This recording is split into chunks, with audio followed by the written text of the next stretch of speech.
تخيل تصحى الصبح تشرب قهوتك، تبص على اللوحة اللي فوق السرير، لوحة تمنها 5 مليون يورو، تبتسم وتكمل يومك عادي وتفضل على الحال ده أسبوع 2 3، وفجأة وانت بتمسح التراب صباعك يلمس طرف اللوحة فتكتشف إنها مجرد بوستر مطبوع وبجودة عالية، واللوحة الأصلية طارت.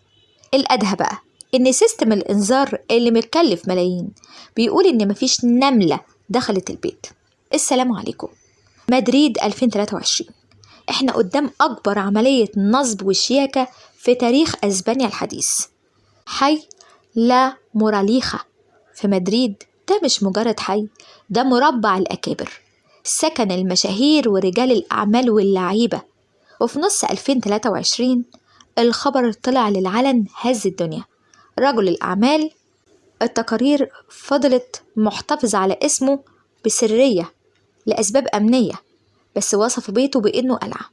رجل الأعمال ده اكتشف أنه اتثبت تثبيتة العمر. الحكاية بدأت لما الجماعة الأشباح قرروا يسرقوا مجموعة لوحات فنية ومجوهرات نادرة. الجماعة دول ما دخلوش بماسكات ولا رشاشات ولا صوت عادي، لأ، دول دخلوا بالكهرباء حرفيا. التقارير الإخبارية الأسبانية بدأت تجمع الخيوط. الجماعة دول عطلوا أنظمة الرصد الحراري وحساسات الحركة بأسلوب متطور جدا. هكروا السيستم وخلوه يقرأ الوضع آمن وهو في الحقيقة بيتم اختراقه. اللوحات المتقلدة دي كانت الضربة القاضية. السارق مش بس فنان في السرقة، ده فنان في التزييف. سابوا نسخ مطبوعة بتقنية 3D لدرجة إن العين المجردة ما تفرقهاش من بعيد ما بين الحقيقي والمزيف. أما بقى المجوهرات ما لمسوش الخزنة الرئيسية اللي عليها العين، نقوا القطعة الفريدة اللي ملهاش بديل وسهل تتباع في السوق السوداء لهواة جمع التحف في شرق آسيا أو روسيا. هنا بقى لازم نقف شوية ونقول الكلام ده كبير قوي. إزاي بيت في لاموراليخا عليه حراسة 24 ساعة، كاميرات في كل شارع، فريق أمن خاص، بيدخلوا ناس يفكوا لوحات ويحطوا بدلها ويخرجوا والحرس اللي بره ما يكتشفوش؟ المنطق بيقول مفيش حد بيعرف يفتح ثغرة في سيستم أمني معقدة كده إلا لو معاك كتالوج.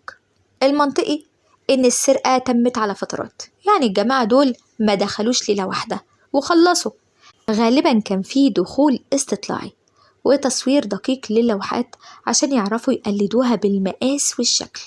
المشكوك فيه قصة إن صاحب البيت ما اكتشفش السرقة إلا بعد أسابيع. الحكاية دي صعبة شوية. رجل أعمال غاوي فن عينه بتبقى على حاجته كل يوم، إلا لو كان التقليد عبقري لدرجة تخوف، أو إن صاحب البيت كان مسافر وفي حد من جوه البيت هو اللي سهل المهمة. المبالغ فيه بقى إنهم ما سابوش بصمة واحدة. في علم الجريمة مفيش جريمة كاملة، أكيد في أثر رقمي مثلا لساعة تعطيل السيستم أو أي حاجة ممكن تحصل، وده اللي المخابرات الأسبانية شغالين عليه.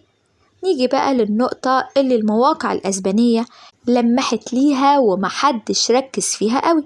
زوجة رجل الأعمال كانت الخيط الأول. ليه؟ لأنها في يوم وبالصدفة كانت بتفرج خبير فني صديق للعيلة على المجموعة، والخبير ده هو اللي لاحظ إن انعكاس الضوء على اللوحة مش طبيعي، ولما قربوا اكتشفوا الكارثة. هنا السؤال، هل الزوجة كانت ضحية ولا في حد من دايرة الثقة القريبة جدا هو اللي سرب المواعيد ونوع الأجهزة الأمنية وحتى الزوايا الميتة للكاميرات؟ بصراحة كده الحادثة دي بتبين إن الأمن التكنولوجي مجرد وهم لو قدامه عقل بشري أذكى. إحنا مش قدام حرامية غسيل، إحنا قدام منظمة عندها معامل طباعة، عندها هاكرز، عندها علاقات تعرف إيه اللي موجود جوه البيت وجوه البيوت المقفولة عامة. أسبانيا في الفترة الأخيرة بقت مطمع لعصابات دولية غالبا من شرق أوروبا متخصصين في أصول الأغنياء، بس الأسلوب ده أسلوب السرقة الناعمة، ده ليفل الوحش. في تتبع المسار التقني للجريمة اكتشفوا إن في ثغرة لازم، وده في نوع معين من أجهزة الإنذار المربوطة بالواي فاي، كانت منتشرة في مدريد في 2023. الثغرة دي بتعمل بعمل اللوب أو حلقة مفرغة للكاميرات، يعني الكاميرا تعرض لك فيديو مسجل من ساعة فات والبيت كان فاضي والحرامية جواه شغالين قدامها دلوقتي، بس هي مش بتصورهم. ده مش تأليف، ده تكنيك متطور جدا تم استخدامه في كذا حكاية متشابهة في أوروبا، وده معناه إن احنا قدام عصابة تقنية مش مجرد ناس بتنط من على السور ولا بتطلع على المواسير. الشرطة الأسبانية لما دخلت القصر ما لقيتش كسر ورزع، لأ، ده لقوا نظافة غريبة، مفيش قفل مكسور، مفيش شباك مفتوح. هنا بقى المحققين سألوا نفسهم سؤال واحد: إزاي الحرامي بقى صاحب بيت؟ التقارير المسربة بتقول إن الهاكرز اللي نفذوا العملية استخدموا حاجة اسمها الترددات الخفية، يعني بدل ما يكسر الكود هو بعت موجة تشوش على الحساسات في لحظة معينة، ودخل من الباب اللي اتفتح إلكترونيا وكأنه معاه الماستر كي، ما هو شوشها فخلاها ما تشتغلش. في حاجة المحققين في أسبانيا وقفوا عندها كتير: اللوحات المتقلدة. عشان تعمل نسخة من لوحة تمنها ملايين وتطبعها 3D وتراعي فيها ضربة الفرشة وتعتيق الألوان عشان صاحب البيت ما ياخدش باله وهو بيعدي من قدامها كل يوم، ده محتاج وقت. التحليل المنطقي بيقول الجماعة دول كان معاهم صور ماكرو فوتوز عالية الدقة للوحات الأصلية، يعني هم مصورين اللوحات دي من الأساس قبل ما يسرقوا بشهور. الصور دي متصورة من مسافة سنتيمتر واحد من قدام اللوحة. ده بقى يوصلنا لمربط الفرس: مين اللي دخل البيت وصور اللوحات دي من غير ما حد يشك فيه؟ هل كان عامل صيانة، مهندس ديكور، ولا حد كان بيتردد على البيت بصفة مستمرة؟ سيناريو العصابة الدولية ده الاحتمال الأكبر، إن دي منظمة زي البانترز بس النسخة الرقمية، ناس بتدرس الهدف بالشهور وبتمتلك مطابع سرية في دول تانية.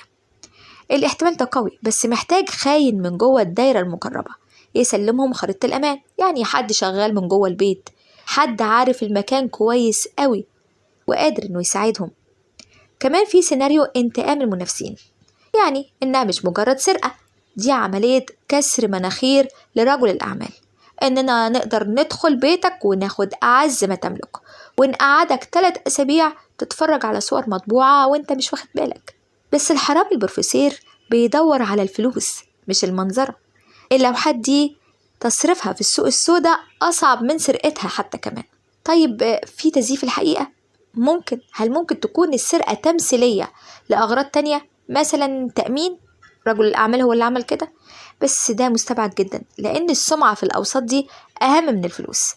الشرطة الأسبانية مش سهلة لدرجة إنها تبلع طعم زي ده، خصوصا مع دخول وحدة الUCO في الموضوع، المخابرات.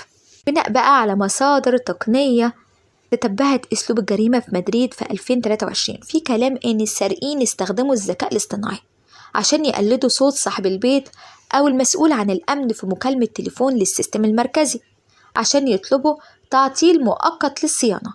دي بقى تكنولوجيا وبقت مرعبة، ممكن يكون هو المفتاح اللي فتح الأبواب المقفولة من غير ما حد يلمسها. رأيي الشخصي المتواضع: الجريمة دي ما كملتش عشان الحرامي محظوظ، دي كملت عشان احنا بقينا بنثق في التكنولوجيا أكتر من العين البشرية. صاحب البيت اعتمد إن عنده أحسن سيستم في العالم، بطل يبص بتركيز. الأمن اعتمد إن الكاميرات شغالة فبطلوا يلفوا في المكان. الحقيقة المرة إن قناع دالي ما كانش مجرد ماسك بلاستيك، ده كان ستارة اتسحبت على عيون الكل. القاتل أو السارق لسه بيمشي وسطنا ببدلة شيك وبيشرب سيجار في أفخم كافيهات أوروبا. لغاية اللحظة اللي بكلمك فيها دي اللوحات مرجعتش، والنسخ المقلدة لسه محجوز عليها في المعامل الجنائية، والمخابرات والمعامل الجنائية في أسبانيا لسه بتدور على خيط دخان. تفتكر انت لو الحرامي ساب نسخة متقلدة في بيتك هتاخد بالك بعد قد ايه؟ هل هتفتكر ان الأمان اللي احنا عايشين فيه دلوقتي هو أمان حقيقي؟ ولا احنا كمان بنتفرج على فيديو مسجل والحياة بتسرق مننا واحنا مش حاسين؟ شاركوني رأيكم في التعليقات. تفتكروا مين ممكن يكون خاين في القصة دي؟ هل الزوجة؟ هل حد من جوه البيت؟ ولا رجل الأعمال نفسه؟ يا ريت تكتبوا لنا في التعليقات، ويا ريت كمان تشاركونا بلايك وتعليق، وكمان تشتركوا معانا في القناة. كل يوم هنجيب قضايا جديدة لسه على الساحة وحصلت خلاص. تابعونا. سلام عليكم.